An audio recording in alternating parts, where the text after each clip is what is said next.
Bonjour, bonsoir, Nabande Konyon, Sobozolanda. Le prophète King M.B. Élysée. Chaque dimanche, Tozali Koleka Pona Kolobal de la part de Dieu. Émission Nabiso Tozali nommée. Vous connaîtrez la vérité et la vérité vous affranchira. Gloire à Dieu. Bien-aimé, Ndenge Bozomona Tozali Toche Tem Nabiso. Les hommes de Dieu divorcés ne peuvent pas prêcher la parole de Dieu. Totanga na Matthieu chapitre 19, premier verset, jusqu'au 9e. Na 9e verset, Molingami Yom Tozolandangai, Yesu alobi boye. Mais je vous dis, celui qui répudie sa femme, sauf pour infidélité, et qui en épouse une autre, commet un adultère. Bien-aimé, la parole de Dieu, elle s'interprète elle-même. Jean chapitre 9, verset 31. Dieu n'exorce pas les pécheurs, mais celui qui l'honore et qui fait sa volonté, Dieu l'exorce. Ce que vous allez me moi si asali adultère, vous allez infidélité conjugale. Okoyi kolobake bokabwani, obali mwasi mosusu, au côté à Sangomalamu, homme de Dieu. Mais lelo eza pas si peu mawa, surtout dans Mboka na biso RDC, serviteur de Dieu akabwani na mwasi asala adultère te. Abali mwasi amibale, mwasi asala adultère te, aboyi mwasi wana, abali mwasi amisatu, mais azan église, numériquement bandimi bazali ebele, lelo batu bakoma komona Moussal Nanzambe fois à 10 000 membres, 20 000 membres, 50 000 membres, ce n'est pas ça, bien-aimé. Qualité, na quantité et keseni. Les hommes de Dieu divorcés, sauf en cas de fidélité, ils peuvent prêcher la parole. Mais ceux qui sont divorcés, les femmes n'ont pas commis l'adultère. Oko communiqué nini. La Bible déclare, on nous donne que ce qu'on a. Yozali adultère. Bible lobi na biso que Dieu n'exorce pas les pécheurs. Et les adultères n'hériteront point les royaumes des cieux. Yango na toye une émission na biso chaque dimanche avec le prophète King M.B. Élysée. Kotali bana na nzambe makomi. Koyebisa bana na nzambe na église yozali. Ozobenga ye papa ya molimo. Il est divorcé. Moi si wana bakabwani na ye asali adultère te. Peut-être à cause que moi ça zalaki ndoki. Mais dans son église, il ne délivre pas les sorciers. Mais lelo moi si a commis mabe, oyo bobandaki na ye na bomwana, même na Malachi Bible lobi nzamba yoka kalosambo ya bato, bakabwani na moi si ya kibolenge na yete. Oh peuple de Dieu, mieux vaut pleurer à Dieu que aux hommes. Lelo bandimi bakomi ko banga ba pasteur, ce n'est pas mauvais, il faut respecter ton pasteur. Lelo bandimi balingi ba pasteur na bango koleka nzambe, ça c'est un péché. La Bible déclare celui qui aime sa femme, son mari, son argent, son travail plus que Dieu, c'est-à-dire Jésus-Christ, n'est pas digne du royaume. Yozo linga mosali na nzambe koleka nzambe ndenge nini? Mosali na nzambe nzambe mutabenga ya chayi ni langa.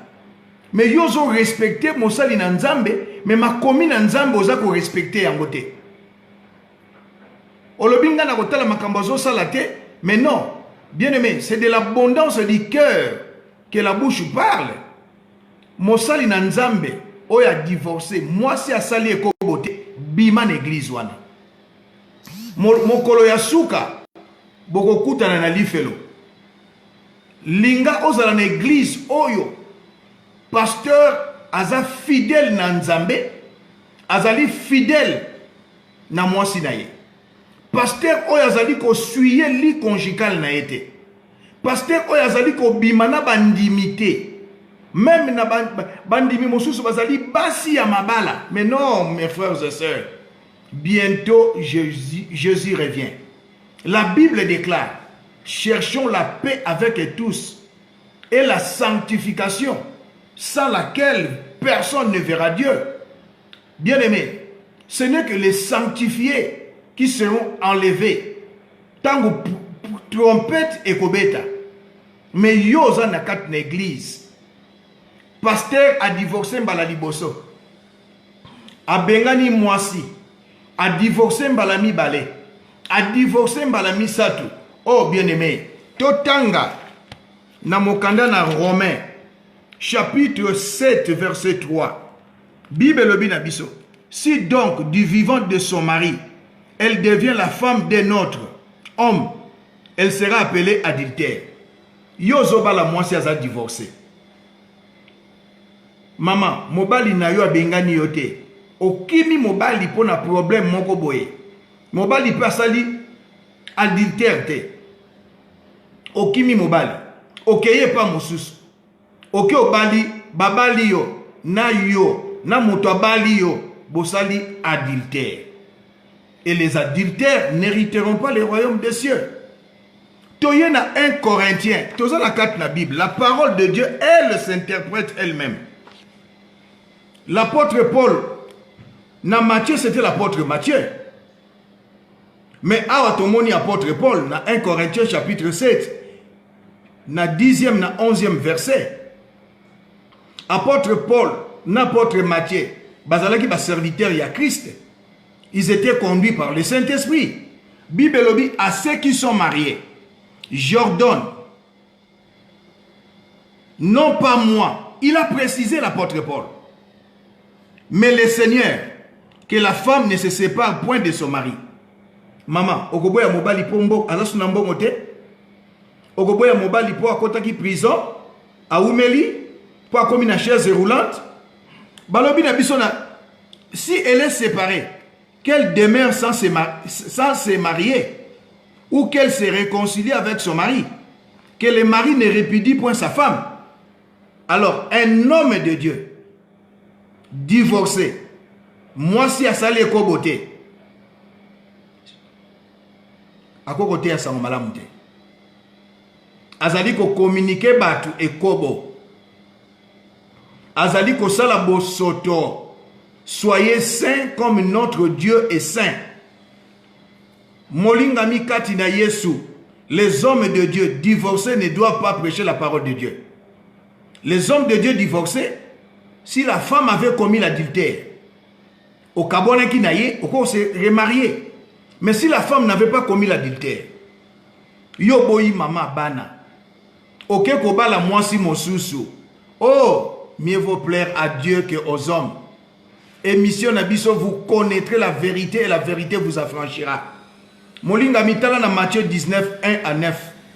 C'est l'apôtre Matthieu qui parle. Tala na Romains chapitre 7, premier verset jusqu'au 3e. C'est l'apôtre Paul qui parle. 1 Corinthiens 7, 10 à 11. C'est le Saint-Esprit qui parle à travers les hommes de Dieu. Molingami, ata yo pe aux serviteurs de Dieu te, aux chrétiens. Bokabwani na yo na mobali na yo ezamabe. L'amour supporte tout. Molingami, là où il y a l'amour, il y a le pardon. Mais yo boyi mama bana, prophète, pasteur, évangéliste, docteur, apôtre, oboyi mwasi na ndako, obali mwasi mosusu. Okokota lola te, tu es un adultère. Okokota lola te, c'est la parole qui déclare. Ce n'est pas moi le prophète King M.B. Élysée. Dieu a dit dans sa parole qu'on ne sépare pas ce que Dieu a uni. Natango na Mose, tomoni yango, alobi à cause de la dureté de vos cœurs que Moïse vous a prescrit.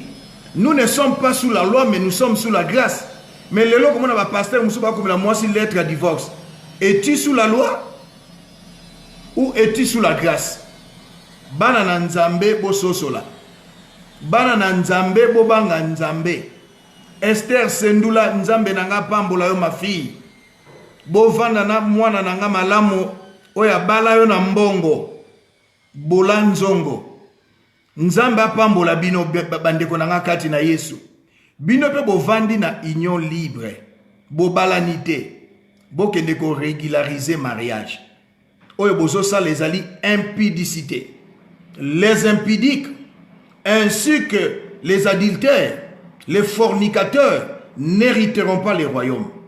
Molingami, chaque dimanche, tozali koleka pona kolendi sabana na nzambe. Église, est un nombre ya batute. Église, ezali communion na yo na nzambe. Lelo ezo sala pasi, pasteur asali kobo, baza ko encourager ye.